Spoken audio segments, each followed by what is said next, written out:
Okay, so let's now talk about dummy edges. So this is another element of precedence tables and activity networks that make them a little bit more tricky, and that's why I first went through an example for this before we're going to see dummy edges come into play. So let's give this a read. It says, if an activity is required as a predecessor for more than one other activity, you may need a dummy edge.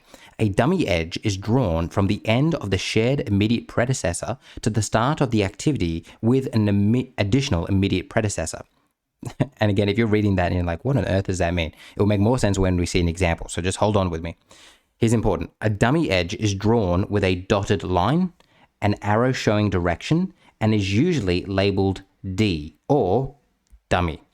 Dummy edges have a duration of 0. They do not actually exist.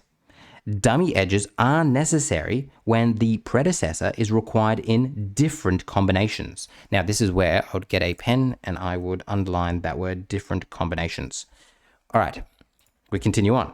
For example, in the precedence table below, activities E and F are required together as predecessors for activity H. However, they are also required as predecessors along with activity C for activity G.